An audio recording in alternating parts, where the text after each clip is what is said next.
Bismillahirrahmanirrahim. Innal hamdalillah nahmaduhu wa nasta'inuhu wa nastaghfiruh. Wa na'udzu billahi min shururi anfusina wa min sayyiati a'malina. May yahdihillahu fala mudilla lahu wa may yudlil fala hadiya lahu. Asyhadu an la ilaha illallah wahdahu la syarika lahu wa asyhadu anna Muhammadan 'abduhu wa rasuluh. Addal amanata wa saddaqa bir risalati wa kashafa al-ghummah wa nasaha al-ummah wa tarakana 'ala al-mahajjati al-bayda lailuha kanahariha la yazigu anha illa halik. Fa salawatu rabbi wa salamuhu 'ala al-mab'uthi rahmatan lil 'alamin basyiran wa nadhira wa da'iyan ila Allah bi idnihi wa sirajan munira. Amma ba'du. Assalamualaikum warahmatullahi wabarakatuh. Mga masugid naming tagapakinig at mga giliw naming mga bangsamoro, sumainyo ang kapayapaan, awa at mga biyaya ng Allah subhanahu wa ta'ala. Tinalakay natin sa nakalipas na episode natin sa ang ika-15 na episode, ang tinatawag na jihad fi sabilillah. At nabanggit natin ang isa sa mga talata ng Allah subhanahu wa ta'ala sa suratul Baqarah.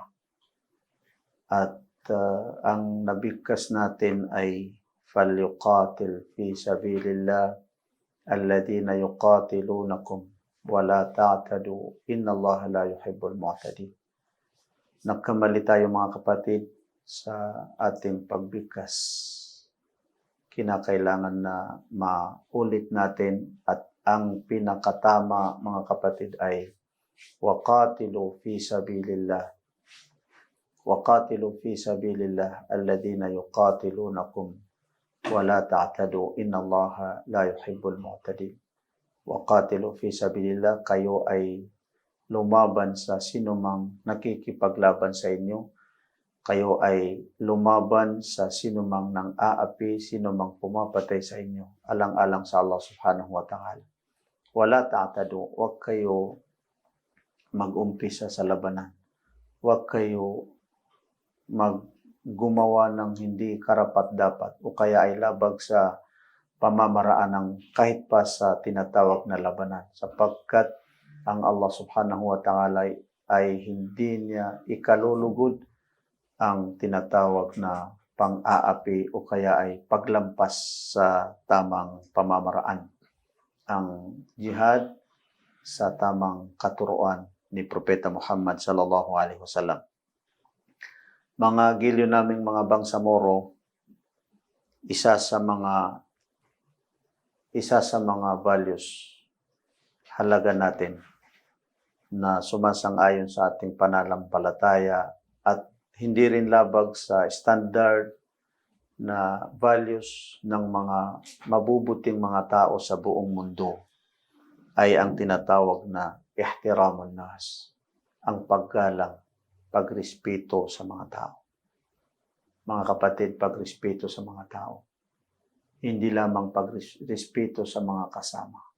Hindi lamang pagrespeto sa mga o paggalang sa mga Muslim. Pagrespeto, paggalang mga kapatid sa mga tao. Nabanggit natin ang isa sa mga nasabi ng bantog na media sa Kuwait na si Sheikh Nawaf Ash-Shamari, annal islama dinus salam wal rahmati wal mahabbati wal wasatiyati wa hurmatid dima'i wa ihtiramil adyan. Ang Islam daw ay relihiyon ng tinatawag na as-salam, relihiyon ng kapayapaan. Ang Islam ay relihiyon ng tinatawag na mercy, awa. Ang Islam ay dinul mahabba, relihiyon ng pagmamahalan sa isa't isa. Ang Islam ay dinul wasatiyya. Ang Islam ay nangangaral ng tinatawag na pagiging katangtaman. pagiging katamtaman. Ang Islam ay ipinagbawal na padanakin ang mga dugo. Ang Islam ay kanyang iniatas ang tinatawag na paggalang sa mga relihiyon. Ano mang mga pananampalataya na kinasasabian ng mga tao. So ibig sabihin mga kapatid, ibig sabihin ng ihtiramun nas, paggalang sa mga tao, ay paggalang sa kanilang mga paniniwala.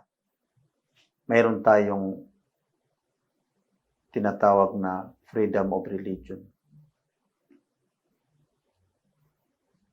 Freedom ng pananampalataya. Kabilang din sa ihtiramun nas, isa ito sa mga napakahalaga mga kapatid na mga bangsamoro na kinakailangan na may sakatuparan natin. Tawqiru al-kabiri wa ihtiramus saghir.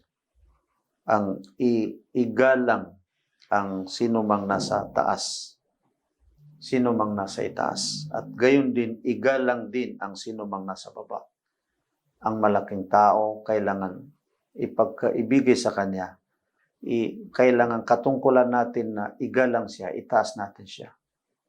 At sino mang mababa sa atin, katungkulan natin din na igalang siya. Igalang natin kahit pa siya ay mababang tao o nasa mababang antas ng mga tao. Sabi ni Propeta Muhammad sallallahu alaihi wasallam, "Laysa minna man la yuwaqqiru kabirana wa la yahtarimu saghirana." Hindi namin kasama, sabi ni Propeta Muhammad sallallahu alaihi wasallam. Ibig sabihin mga giliw naming mga bangsamoro ay hindi kasama sa mga umma ni Propeta Muhammad sallallahu alaihi wasallam ang taong hindi niya itaas ang mga nasa taas. Hindi kasama sa mga umma ni Propeta Muhammad sallallahu alaihi wasallam ang taong hindi niya igalang ang maliit na tao, ang mga maliit na mga tao, ang halos walang mga halaga na mga tao. Lahat ng mga tao kinakailangan na ating igalang. Kabilang sa kahulugan ng paggalang sa mga tao, ihtiramu masyairil akharin, ay ang paggalang sa mga nararamdaman o mga feelings ng mga ibang tao o mga kapwa nating mga tao. So ibig sabihin, hindi natin masaktan ang kanilang mga kalooban. Yaqulu ba'dul ulama, alamatnil hayatu bi anna ar-rujulata ma'adinu wa khairu ma'adiniha takmunu fir rahmati wa ihtirami masyairil akharin. Sabi ng kabilang sa mga pantas, alamatnil hayatu, tinuruan ako ng buhay. Tinuruan ako ng buhay na ang pagkalalaki ay mga kayamanan o kaya ay mga minerals. Alamatnil hayatu bi anna ar-rujulata ma'adinu wa khairu ma'adiniha. Ang pinakamainam na kayamanan ng buhay, ang pinakamainam na mga minerals ng buhay, takmunu fir rahmati, ay makikita natin sa pagiging maawain, sa pagkamaging maawain, wahtirami masyairin nas, masyairil akharin, at paggalang sa mga nararamdaman o mga feelings ng mga tao o kaya ay mga kapwa na mga tao. Kailangan hindi tayo makasakit sa mga kalooban ng mga tao. Kabilang mga kapatid sa tinatawag na o kahulugan ng ihtiramun nas, ihtiramul fikrah. Kailangan marunong tayo tumanggap sa pananaw ng bukod sa ating mga kapatid. Kailangan natin tanggapin ang pananaw ng sino mang may-ari ng pananaw. Kahit na hindi tayo sumasang-ayon. Yan ang pagkakaiba natin na nature natin na mga tao. Ang paglikha sa atin ng Allah subhanahu wa ta'ala na magkakaiba. Yaqulu Shaykh Najib Mahfud, al-aqlu al-wa'i huwa al-qadiru ala ihtirami al-fikrati hatta walau lam yu'min biha. Ang taong may tamang dunong, ang taong maganda ang kanyang pag-iisip, buhay, open ang kanyang pag-iisip. Huwal qadiru ay ang siyang tao na kakayanin niya na igalang, hindi sundin, igalang ang pananaw kahit pa hindi siya sumasang-ayon o kaya ay hindi naniniwala sa pananaw na yun ng kanyang kapwa. Maraming mga kapatid, pinag-usapan natin mga giliw naming mga Bangsamoro ang pagkakaisa ng mga Bangsamoro. Pero mayroong sinasabi na unity in diversity. Pagkakaiba ay pagkakaisa, pero kailangan hindi yung pagkakaisa sa lahat ng mga bagay. Kailangan tanggapin din natin yung pagkakaiba. Mayroong pagkakaiba. Kung pag-usapan natin ang Bangsamoro ay mga tao na mamamayan ng Bangsamoro na hindi lamang mga Muslim. Mayroong hindi mga Muslim. So kailangan natin isa kalooban, isa puso na magkakaiba tayo sa pananampalataya. Hindi natin kakayanin na magkaisa sa pananampalataya. Magkakaiba tayo ng mga feelings. Magkakaiba tayo ng mga kaalaman. Magkakaiba tayo ng mga kaisipan. Tingnan natin mga kapatid ang nawika ng dalawang mga kilalang mga pantas. Unang-una si Sheikhul Islam Ibn Taymiyyah at saka si Hasanul Banna. Mayroong maliit na aklat na pinagkasama ang kanilang mga nawika na para sa pagkakaisa. Kasi kumbaga iniiwasan na dahil magkakaiba ang mga grupo, minsan hindi na pwede magkaisa. So kailangan kahit anong mga grupo natin, kailangan din natin na magkaisa. Pagkatapos tanggapin natin yung pagkakaiba. Kung pagdating sa pananampalataya, walang sapilitan sa pananampalataya. La ikraha fid din. Walang sapilitan sa pananampalataya. Sabi ni Sheikhul Islam Ibn Taymiyyah, si Sheikhul Islam Ibn Taymiyyah, Ahmad Ibn Taymiyyah rahimahullah, al-khilafu daruriyun. Falau kullama ikhtalafa muslimani iftaraqa lam taqum hunaka ismatun wala ukhuwah. Ibig sabihin yun, ayon sa kay Sheikhul Islam Ibn Taymiyyah, ang pagkakaiba. Hindi yung hindi pagkakasundo, pero yung pagkakaiba natin ay pangangailangan natin yan. Daruri, pangangailangan natin. So hindi pwede na magkaisa kahit saan. Maisa ang pananaw, maisa ang mga feelings, maisa ang mga kaugalian. Kailangan mayroon ding pagkakaiba. Kung sabihan niya, ang dalawang Muslim ay kapag sila'y magkaiba, iftaraka ay maghiwalay na sila. Mag-away na sila. Lam taqum hunaka ismatun wala ukhuwa. Hindi na may tatag ang samahan, at gayon din hindi na may tatag ang tinatawag na pagkakapatiran. Marami siyang nabanggit na mga halimbawa. Mayroon siyang nabanggit na 10 mga halimbawa. Kabilang sa kanyang nabanggit na mga halimbawa ay ang pagbabasmala.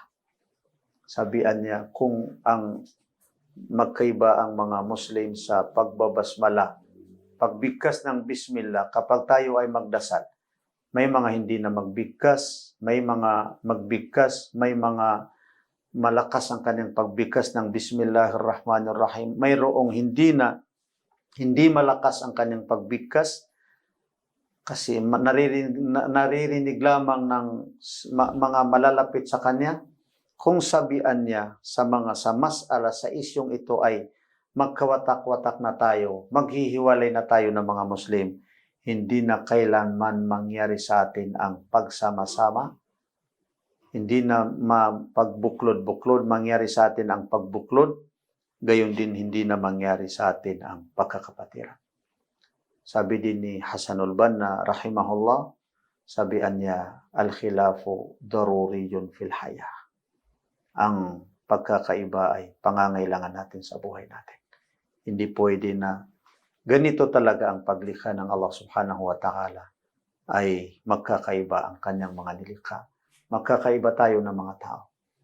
Magkakaiba tayo ng mga bangsamoro. Inshallah, ipagpatuloy natin ang pagtatalakay natin sa ating paksa wa huwa ihtiramun nas, ang paggalang sa mga kapwa natin ng mga tao.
Mga giliw naming tagapakinig at mga masugid naming tagapakinig at tagapanood sa ating episode na ito. Kabilang sa kahulugan ng ihtiramun nas, paggalang sa mga tao, ay paggalang sa sino mang mga kausap natin. May nabanggit na si Propeta Muhammad sallallahu alaihi wasallam ay kapag mayroon siyang mga kausap, may mga kausap ni Propeta Muhammad sallallahu alaihi wasallam, may mga kamiting si Propeta Muhammad sallallahu alaihi wasallam, hindi siya tatayo hanggat sa hindi tumayo ang kanyang mga kausap. So kabilang yun sa mga paggalang, mga kapatid.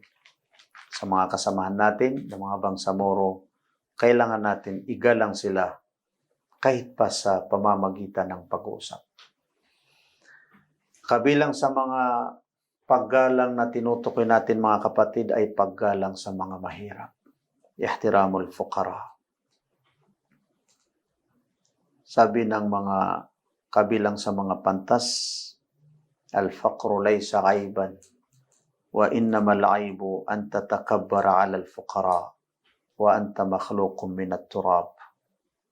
Afdalun nasi al-mutawadi'un. Ang pagiging mahirap ay hindi yan masama. Ang pagiging mahirap ay hindi masama. Hindi kumbaga kinasusuklaman ang pagiging mahirap. Pero ang masama, ang hindi mabuti ay magmamalaki ka, magyayabang ka sa mahirap. Dahil ikaw ay mayaman, so hindi maganda, hindi mabuti na ikaw ay magyabang sa isang mahirap. Samantala, ikaw ay nilikha lamang ng Allah subhanahu wa ta'ala mula sa lupa. Siyang mahirap, ikaw ay nilikha din ng Allah subhanahu wa ta'ala mula sa lupa. Ang pinakamainam daw ng mga tao, sino mang mga taong nagpapakumbaba. Kahit pa mga kapatid, mga kapwa kapwang mga bangsamoro, kapwa ng mga bangsamoro, kahit pa ang paggalang sa isang namatay, ay kinakailangan natin. Isang patay ay kinakailangan natin. Ihtiramu hatta al-amwat. Marra ala nabi sallallahu alaihi wasallam biganazatin Yahudiyah. Faqama. Isang bisis na idinaan sa kay Propeta Muhammad sallallahu alaihi wasallam ang isang bangkay ng namatay.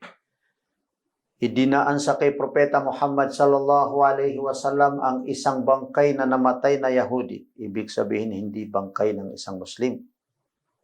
Faqama. Tumayo si Propeta Muhammad sallallahu alaihi wasallam. Noong idinaan, tumayo si Propeta Muhammad sallallahu alaihi wasallam. Faqila lahu, ya Rasulullah, alaysat hiya nafsun Yahudiyya? Bakit ka tumayo? Parang kinundi na ng isa sa mga kasamahan ni Propeta Muhammad sallallahu alaihi wasallam si Propeta. Bakit ka tumayo? Samantala, hindi ba yan ay kaluluwa ng isang Hudyo? So, ibig sabihin, hindi ba yan ay bangkay ng isang Hudyo, hindi Muslim? Faqala, tumugon si Propeta Muhammad sallallahu alaihi wasallam, alaysat hadhihi nafsun insaniya? Hindi ba iyan ay kaluluwa o kaya ay bangkay ng isang tao? Kaluluwa ng tao, ibig sabihin, paggalang sa mga kapwa ng mga tao. Kapwa ng mga tao kahit pa hindi mga Muslim. Batid natin mga kapatid na nabanggit natin sa mga sinaunang episode natin na noong tinanong si Ali radiyallahu anhu kung paano tayo makitungo sa mga hindi mga Muslim. Sa mga Muslim, sa mga nananampalataya, malinaw na kung paano tayo makitungo sa kanila sapagkat ang sinabi ng Allah subhanahu wa ta'ala, innamal mu'minuna ikhwah, tayo ay magkakapatiran. So, ibig sabihin sa pananampalataya, tayo ay magkakapatiran ng mga Muslim. So, tinanong si Propeta Muhammad sallallahu alaihi wasallam, paano tayo makitungo sa hindi mga Muslim? Hindi natin sila mga kapatid? Sabi ni Ali radiyallahu anhu. Si Ali ang tinanong. Sabi ni Ali, si Ali ay ikapat na khalifa ni Propeta Muhammad sallallahu alaihi wasallam. Sabi niya, hum ikhwanuna fil insaniya. Sila'y mga kapatiran natin sa humanity. Sila'y mga kapatiran natin sa pagiging tao. Kaya paggalang sa mga tao. Kabilang sa gusto natin mga kapatid na matunghayan natin ang mga bangsamoro. Ang paggalang sa mga kapwa ng mga tao sa pamamagitan ng pag-iwas na makapagsalita o makapagsabi ng masama. An tahdara wa takuffal lisan. Nabanggit natin sa mga naunang episode natin ng isa sa mga hadis ni Propeta Muhammad sallallahu alaihi wasallam, al-muslimu man salima al-muslimuna min lisanihi wa yadihi. Ang tunay na Muslim, ang isang Muslim, sino man ang ligtas ang kanyang mga kapwa na mga tao, kapwa na mga Muslim, mula sa kasamaan ng kanyang dila at kasamaan ng kanyang kamay. So, hindi ka pwede makapagwika, makapagbigkas ng mga masama na minsan ay masakit. Kahit pa hindi masakit sa kapwa kung hindi ipinahintulot, kung hindi ikalulugod ng Allah subhanahu wa ta'ala. Yaqulul Imam Ibnul Qayyim rahimahullah, innal abda la ya'ti yawmal qiyamati bihasanatin amthalil jibal. Fayajidu lisanahu qad hadamaha alaihi kullaha. Sabi ni Ibnul Qayyim, ang katotohanan sabihan niya na ang isang alagad ng Allah subhanahu wa ta'ala, isang alipin ng Allah subhanahu wa ta'ala, tiyak na makarating siya sa kabilang araw ng napakaraming mga mabuti na ginawa.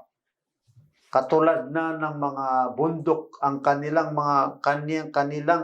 ginawa na mga mabuti. Fayajidu lisanahu qad hadamaha alayhi kullaha. Pagkatapos makita niya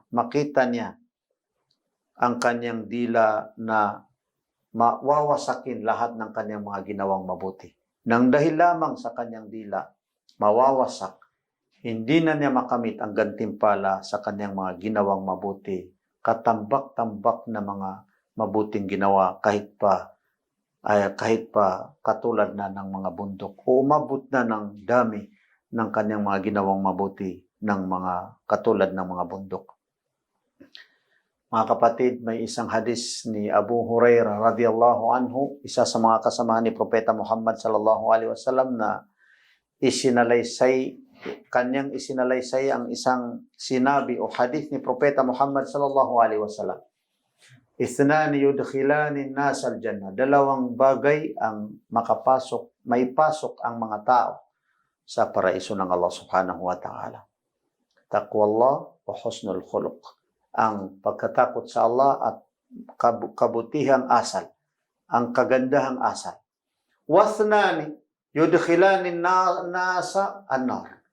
Dalawang bagay din ang may pasok niya ang mga tao sa impyerno.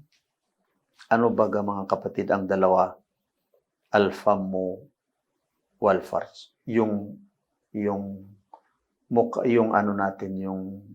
ating bibig, mga kapatid, at saka yung ating vulva, yung ating pagnanasa. So ibig sabihin mga kapatid, ang bibig natin, ang dila natin, pwede tayo maipasok sa impyernong apoy kung hindi tayo tatanggapin, kung hindi tayo patatawarin ng Allah subhanahu wa ta'ala. Ang pagiging mahaba ang dila, kabilang yan sa hindi paggalang sa mga kapwa ng mga tao. Katulad ng mga panlibak, katulad ng mga paninirang pori, and then yung pagsalita ng masama, yung pagsalita ng masama sa kapwa ng mga tao. Ang pandibak mga kapatid, sabi ni Sufyan ibn Uyaynah rahimahullah, al-ghibatu ashaddu minad-daini fad-dainu yuqda wal-ghibatu la tuqda. Ang ghiba, ang panlibak ay higit na masama, higit na mahirap kaysa utang. Sapagkat ang utang ay pwede bayaran. Ang utang ay mababayaran, pero ang panlibak hindi mo kayang bayaran. Kung man nakalibak ka, hindi mo kayang bayaran. Kung yung tinatawag na backbiting, yung magsalita ka ng maganda o hindi maganda sa mga kapwa ng mga tao, magmura ka, hindi mo kayang bayaran. Jarahatul lisani aqwa min jarahatis sinan. Ang mga sugat ng ating mga dila ay higit na mahirap kaysa mga masama, kaysa mga sugat ng ating mga ngipin. Yan ang isa sa mga sinabi ni Propeta, sinabi ng mga ulama o kaya ay mga tinatawag na hukama. Mayroong sinabi ni Propeta Muhammad sallallahu alaihi wasallam, inna fil jannati ghurafan yura zahiruha min batiniha wa batinuha min zahiriha. Faqala Abu Malik al-Ash'ari, liman ya Rasulullah? Qala liman ataba al-kalam wa at'ama at-ta'am wa salla qa'iman wan nasu niyam. Hadithun sahahahu al-Albani. Sabi ni Propeta Muhammad sallallahu alaihi wasallam, katiyakan na ang paraiso ay mayroong mga guraf, mayroong mga kwarto ang paraiso ng Allah subhanahu wa ta'ala. Makikita mo sa itaas ang nasa ibaba, at makikita ng nasa ibaba ang nasa itaas. Ganyan ang itsura ng nasa paraiso ng Allah subhanahu wa ta'ala. Nagtanong ang isa sa mga kasama ni Propeta Muhammad sallallahu alaihi wasallam, liman ya Rasulullah, para sa kanino ang mga paraiso ng Allah subhanahu wa ta'ala?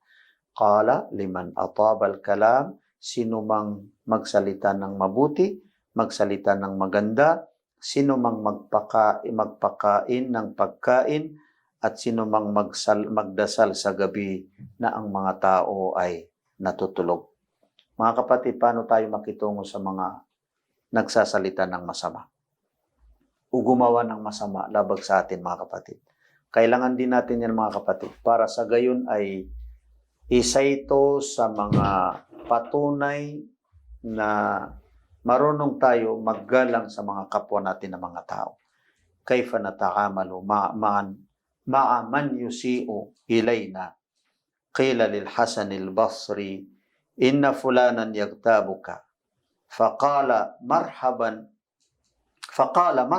bihasanatin lam a'malha wa lam at'ab fiha wa lam yadkhul fiha ujubun wala riyah.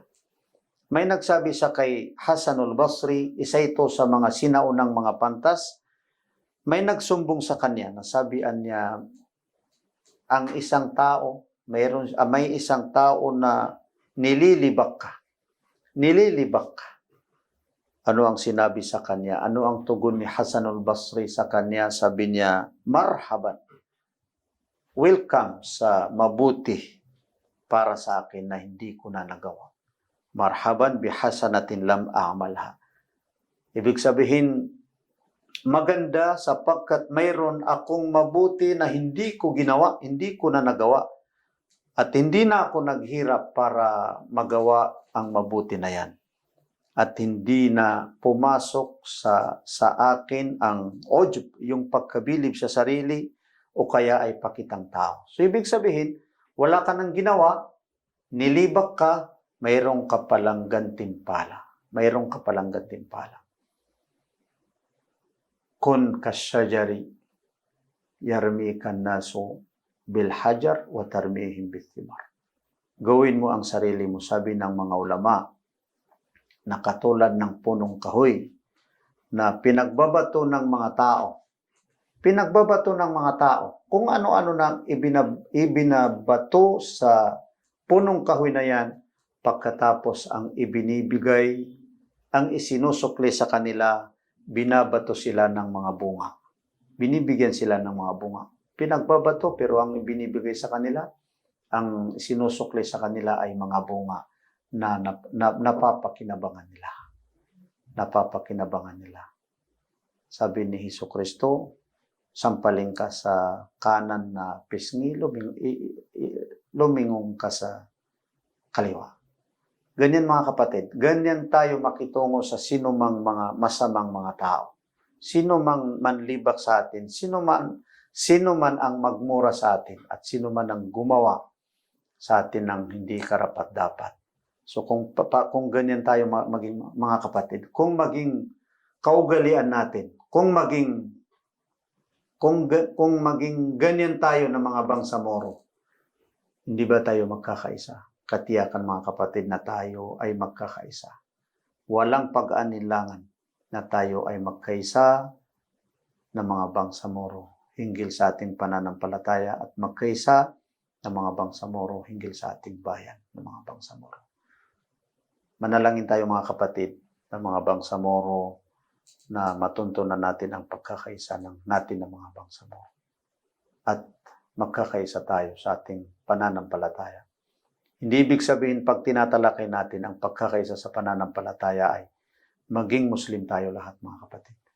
Pero at least magagawa natin ang katuroan ng pananampalataya. Kahit hindi tayo Muslim, sumunod tayo sa katuroan ng ating pananampalatayang Islam. Sapagkat lahat ng mga katuroan ng pananampalatayang Islam ay ikabubuti ng sangkatauhan. Ikabubuti natin mga kapatid. Lahat ng mga katuroan, ikabubuti natin. Bagkus lahat ng mga ipinagbawal sa pananampalatayang Islam ay ikasasama natin. Ikasasama ng bawat isa at ikasasama ng komunidad natin. Higit sa lahat, ikasasama ng ating bangsamoro government. Hanggang dito lamang mga kapatid. Wassalamualaikum warahmatullahi wabarakatuh.